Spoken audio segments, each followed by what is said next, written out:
আমার সন্তান কান্না করে আমার বাবা কি ফিরে আসবো, আমার শাশুড়ি কান্না করে আমার সন্তান ফিরে আসবো। আমরা যতদিন থাকবো অপেক্ষায় থাকবো স্বামীর জন্য। এরকম কষ্ট একটা স্ত্রী ছাড়া কেউ বুঝে না, আর মা ছাড়া সন্তানের কষ্ট কেউ বুঝে না। যারা দীর্ঘদিন যাবৎ গুম, খুন এবং হত্যার শিকার হয়েছেন এমন আত্মীয় স্বজনরা এই মুহূর্তে মিন্টু রোডে প্রধান উপদেষ্টার যে বাসভবনটি রয়েছে যমুনা, সেইটির সামনে হচ্ছে রাস্তা ব্লকেট করে হচ্ছে তারা এই মুহূর্তে বিক্ষোভ কর্মসূচি পালন করছে। আরে ডাইরেক্ট মেরে ফেলাইলো তো চলে গেল, আর একটা মানুষকে দিনের পর দিন বন্দিশালে আটকায় রাইকা, খাবার নাই, টর্চারিং, এগুলি তারা নিজেরা এসে বলছে। আমার সন্তানেরা ঘুমাইতে পারে না, আমি মা ঘুমাইতে পারি না স্বামীর কথা মনে করে। তাইলে আমার স্বামীও আয়নাঘরের ভিতরে এরকম অত্যাচারের ভিতরে আছে, আর কেমনে জানি দিন কাটাইতেছিল।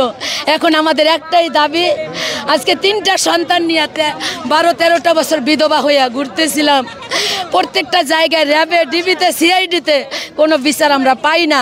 আমার বাবা বলে ডাকতে পারি না, এই বলে আমার ছেলে মেয়ে অনেক কান্নাকাটি করে।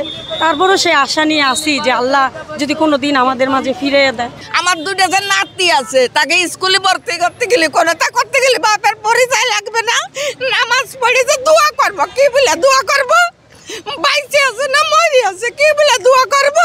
ফাঁসি দিলে লাশ দেয় না, করা ছয়ের হলে লাশ দেয় না, কেন লাশ পেলাম না? এই সন্তানের লাশ পেলাম না কেন? আয়নাঘর তো থাকার কোনো দরকার নেই, জেলখানা আছে, তাহলে আয়নাঘর কেন থাকবে, গুমঘর কেন থাকবে? আসামি হইলে তার সাজা হোক, সর্বোচ্চ শাস্তি কি ফাঁসির রায়? ফাঁসির রায় হইলে তো আমরা লাশটা অন্তত পাবো, মাটি দিতে পারবো, বলতে পারবো যে হ্যাঁ আমার ভাইয়ের ফাঁসি হয়েছে, এটা আমার ভাইয়ের কবর। তাহলে এখন আমরা কোন আশায় থাকবো, আর কত বছর থাকবো? র্যাব 11কে যখন যোগাযোগ করা হয়েছে, প্রথমে তারা বলছে যে হ্যাঁ ওকে হয়তো কুমিল্লায় নিয়ে গেছে, এরপরে ফোন দেওয়া হয়েছে, এরপরে বলছে কই আমরা তো এই নামে কাউকে ধরেই নাই, বেলাল হোসেন নামে, এটা তো আমরা জানি না। পুলিশের কাছে গেছে, পুলিশ বলছে এগুলো বিক্ষিপ্ত ঘটনা, এগুলো পেপার কাটিং আছে আমাদের কাছে, যেগুলো বিক্ষিপ্ত ঘটনা এগুলো বলে তারা জিডি নেয় না। ওখানকার যে পুলিশের ওসি ছিল তার নাম সহ পেপার কাটিং আমাদের কাছে আছে প্রমাণ। আমার চোখের সামনে থেকে মুখ বাইন্দা 4-5 জনে আঙ্গায় আইনা হাইস গাড়িতে ঢুকাইছে। আমি গাড়ির পিছনে পিছনে কান্না করতে করতে চিল্লাইতে এলাকার মানুষ সব সজাগ হয়ে গেছিল। টঙ্গী থানায় জিটি করতে গেছি, আমার জিটিটা পর্যন্ত নেয় নাই। আমি সাংবাদিক দিয়ে প্রচার করতে চাইছি, ওইটাও দেয় না। আমাকে অনেক হুমকি দিয়েছে। এমপি রাসেল তার চাচা এই ঘটনাটা করছে, নিয়ে গিয়েছে। মোটামুটি আমি জানিও না, শুধু আমার আম্মু বলেছে রাত্রে 3টা বাজে আমার আব্বুকে শত শত লোক অর্থাৎ র্যাব আমার বাবাকে নেওয়ার জন্য এসছে। আমার আম্মুও সিগারেট করেছিল, কিন্তু আমার বাবাকে আর ধরে রেখেছিল, কিন্তু আমার বাবাকে আর আটকেতে পারেনি। যদি আয়নাঘর খুলে দেয় আমরা বুঝবো, যারা স্বজন আছে তারা পাইবো, যারা না থাকে তারা হয়তো বা মারা গেছে, তার একটা তথ্য আমরা বুঝবো, নিজের মনকে সান্ত্বনা দিব। এখন তো আমরা বুঝাইতে পারি না, আমরা লাশটাও পাই না। 1 বছর যাবত নিখোঁজ আছে, 2016 সালের 9 মাসের 19 তারিখ আমার ভাই নিখোঁজ, 2010 সালে আমার কাকা নিখোঁজ। কিন্তু আমরা অনেক জায়গায় DB office, CIDP, RAB office, হ্যাঁ সব জায়গায় দৌড়াদৌড়ি করেছি, কোনো সন্ধান আমরা পাইতেছি না। কিন্তু যাত্রাবাড়ি থানা থেকে যখন জিডি করছিলাম তখন তারা বলছে যে হ্যাঁ তোমরা র্যাব 6-এ যোগাযোগ করো। বারবার র্যাব 6-এ যোগাযোগ করার ক্ষেত্রে আমাদের কোনো সন্ধান আসে নাই। তো আমার ছেলে যে সময় বাসায় আসে, ফিরে বাসায়, তখন আমার ছেলের আর আমি পাই না। অনেক ফোন করি, 2টা নাম্বারই বন্ধ করে, এই মুহূর্তে সংযোগ দেওয়া সম্ভব হচ্ছে না। তো এরকম শুনে আমি কি করি, আমার ছেলের নাম্বার তো বন্ধ কখনো রাখে না, তো ছেলের নাম্বার বন্ধ, আমি ধরে হয় না পাই না, খোঁজাখুঁজি করে বগরে ফোন দিলাম। লাস্টে থানায় গেছি, থানায় গিয়ে চিঠি করছি। যেটি করে এ পর্যন্ত খুঁজি, আমার ছেলের সন্ধান নাই। 3টা নাতি আছে, ছবি আছে, 12টি বছর, চোখের পানি ভর্তি করছে, চোখে দেখি না, কানে শুনি না। র্যাব 11 গুলি করে মেরে ফেলে একজনকে স্পটে, ওনার নাম সম্ভবত বাবু ছিল। তো বাকি 3জনকে যখন ধরে নিয়ে যায়, তার মধ্যে 2 জনের লাশ 2 দিন পরে আমাদের গ্রামের আমাদের বাসার পাশে একটা খাল আছে, ওই খালে ফেলে দিয়ে যায়। কিন্তু আমার চাচার এই পর্যন্ত আমরা কোনো খোঁজ পাইনি। 11টা বছর তারকে খোঁজার জন্য আমার বাবা চেষ্টা করছে। 2টা ছেলে, আমার কোনো রোজগারের মানুষ না, আমার স্বামীই ছিল রোজগারের মানুষ। আমি এই 6 বছর ধরে অনেক কষ্ট করে বয়সে সন্তান 2টা নিয়ে চলতেছি। ওই দিন কালকে এই জায়গায় আসছি, আমার ছেলেরা না খায় স্কুলে গেছে। আমি স্কুলে গেলে বলে যে শুধু কি তোর আম্মুই কি স্কুলে নিয়ে আসে, তোর কি কোনো অর্থাৎ তোর বাবা নেই, তোর বাবা কি তোকে স্কুলে নিয়ে আসতে পারে না? আমি কোনো জবাবই দিতে পারি না। বাসস্ট্যান্ড থানায় জিটি করতে যাই, জিটি প্রথমে নেয় না, পরে আমরা আবার জিটি করি, পরে আমরা কোর্টে মামলা করি, সেই মামলা পিবিআইয়ের কাছে আসে, পিবিআই ভুল সিদ্ধান্ত দেয়। তারপরে আপনার ডিবির কাছে এখনও আছে মামলা, কিন্তু ডিবি থেকে আমাদের কিছু জানানো হয় নাই। শুধু বলে যে আমরা খুঁজতেছি, কিন্তু খুঁজলে কি একটা মানুষকে পাওয়া যায় না? 2014 সালের ফেব্রুয়ারি মাসের 4 তারিখে রাত্রে 2টা থেকে 2:30 হবে আমার নিজ বাড়ির থেকে দরজা ভেঙে র্যাপের পোশাক পরে 20 থেকে 25 জন র্যাপ আমার হাজব্যান্ডকে চোখ, মুখ এবং হাত বেঁধে নিয়ে গেছে। 10 বছর হয়ে গেছে। এর ভিতরে আমরা অনেক জায়গায় খোঁজাখুঁজি করছি, র্যাব, তারপরে ডিবি, পুলিশ, থানা, কোর্ট কাছারি, কোনো জায়গায় আমরা বাদ রাখি নেই। কিন্তু সবাই দেখতেছি, আসতেছি, এইটা সেইটা এরকম করে করে হয়রানি করছে, কিন্তু এই পর্যন্ত কোনো খবর পাইনি। 6 বছর হয়েছে নিখোঁজ হয়েছে, মানে 18 সালের জুন মাসের 10 তারিখে উনি নিখোঁজ হয়েছে। চার দোকানে চা খাইতে গেছে, ওই মুহূর্তেই সাদা পোশাকধারী র্যাব ওনারা জোরপূর্বভাবে ওনারা তুলে নিয়ে যায়। থানায় জিটি করছি, আপনার র্যাব ফোরে গেছি, খোঁজ নিছি, ওনারা বলে যে আমরা আনি নাই। ডিবিতে গেছি, ওনারাও বলে যে ওনারা কেউ আনে নাই।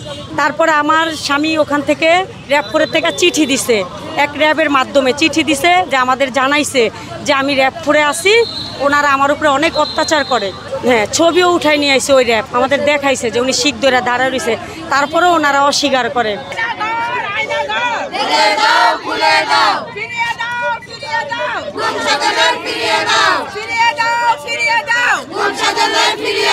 কিভাবে এটা স্বাধীন দেশ, আমরা যদি কোনো অপরাধ করে থাকি আমাদের আইনগতভাবে সাজা দেওয়া হইব, আমাদেরকে কোর্টে নিয়ে যে জমা দেওয়া হইব, আমাদেরকে করাইব। কেন গুম করে রাখা হইব এই দেশে? এটা কিভাবে স্বাধীন দেশ হয়? ওদেরকে র্যাব পরিচয় দিয়ে নিয়ে যায়। 10-15 জন ছিল, তাদের মধ্যে হচ্ছে র্যাবের পোশাক পরা ছিল, আর 10 জন 3-4টা মাইক্রো ছিল, কালো মাইক্রো। যদি প্রশাসন যারা নিছে তারা যদি ওদেরকে মেরে ফেললে তো ওদের কাছে লিস্ট আছে, ওদের ওই লিস্টটা আমাদের কাছে দিক, ছবি প্রকাশ করুক, তাহলে আমরা একটা সান্ত্বনা পাবো যে মারা গেছে। এখন তো আমরা অপেক্ষায় থাকতে থাকতে চোখের পানি ফেলতে এখন আর চোখের পানি নাই, পানি আসে না এখন আর চোখে। কারো স্বামী, কারো বাবা, কারো ভাই, আমরা আর কত অপেক্ষায় থাকবো? প্রধানমন্ত্রীর কাছে আমার অকুল আবেদন, রিকোয়েস্ট করতেছি, আমরা যে আশায় আইছি আমাকে আশাটা পূর্ণ করুক।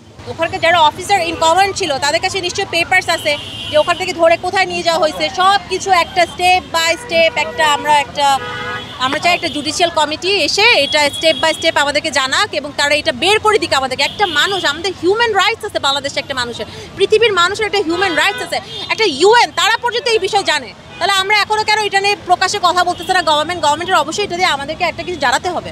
আমরা শেখ হাসিনা, র্যাব 11, ওনাদের গভর্নমেন্ট সবার বিরুদ্ধে আমরা একটা কেস করবো, তদন্ত কমিটি গঠন করুক এটা নিয়ে আমাদের জন্য। আমাদের ট্রান্সপারেন্সি চাই আমরা সরকারের কাছে যে উনি আমার স্বামীকেও ফিরিয়ে দেব, যারা আসছে সবাই, কেউ স্বামী হারা, কেউ সন্তান হারা, সবাই সবার আত্মীয় স্বজনদের ফিরিয়ে দেখ, যারা আছে তাদেরকে যেভাবে হোক ফিরিয়ে দেখ, যারা না থাকে মাইরা ফেলায় তাদেরকে একটা লিস্ট দেওয়া হোক, আর যারা করছে এই কাজ তাদেরকে উপযুক্ত শাস্তি দেওয়া হোক। কেন একজন মানুষ, বাংলাদেশের নাগরিক, সে যত বড় অপরাধী হতো তার আইনের মাধ্যমে শাস্তি দেওয়া হইতো, আইন ছাড়া কেন তারা শাস্তি দেওয়ার কে? তাদের বিচার চাই আমি এই সরকারের কাছে।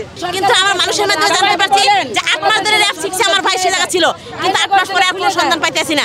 এখন আমাদের তত্ত্বাবধায়ক সরকারের অধীনে আমরা তাদের কাছে দাবি করি যাতে আমার ভাই বাইসে থাকলে, আমাদের স্বজনরা বাইসে থাকলে তাদের মুক্তি চাই, আর যদি মারা ফেলে তাদের মৃত্যুর ডেথ সার্টিফিকেট আমরা চাই।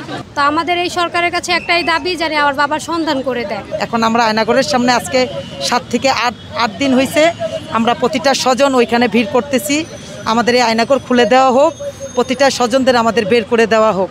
আমি আমার স্বামী হারা, আমার সন্তান পিতা হারা, আমার সন্তান পিতার মুখ দেখে নেই কখনো, ছবি দেখছে, ভিডিও দেখছে, বাবা ডাক দিতে পারেনি। আমরা চাই আমাদের স্বজনদের ফিরিয়ে দেখ, যদি ফিরেও না দিতে পারে, যদি আমার স্বজনদেরকে মেরেও ফেলে, তাহলে লাশটা ফিরিয়ে দেখ। আয়নাগরে নাকি অনেক মানুষ বন্দী আছে, তো আমাদের যে আমার স্বামী এই আয়নাগরেই আছে, তো আমাদের সরকারের কাছে আবেদন যেন এই আয়নাগরে সব স্বজনদের জন্য বের করে দেওয়া হয়। প্রতিটা র্যাবের কার্যালয়, ডিবির কার্যালয়, সব জায়গায় খুঁজে দেখা হোক মানুষগুলো কোথায়। আয়নাঘরে যারা আছে তাদের সবাইকে মুক্তি দেওয়া হোক। আমাদের সরকার প্রধানের কাছে আমাদের দাবি, উনি যেন আমাদের এই দাবিটা আমাদের মেনে নেয়, আমাদেরকে আমাদের স্বজনদের ফিরিয়ে দেয়। উনি শুনছি আয়নাগর নামে নাকি একটা জায়গা আছে, শেখ হাসিনা বেরিয়ে বলে করছে, ওই শেখ হাসিনার এনে নাকি আটকায় রাখছে অনেক মানুষ। আমরা চাই এই দেশে যেন এরকম কোনো টর্চার, আয়নাঘর, হাওয়াঘর না থাকে। আমার সন্তান আমি ফিরে চাই, তার 3টা সন্তান আছে, তার সন্তানটা বাবারে ফিরে চায়।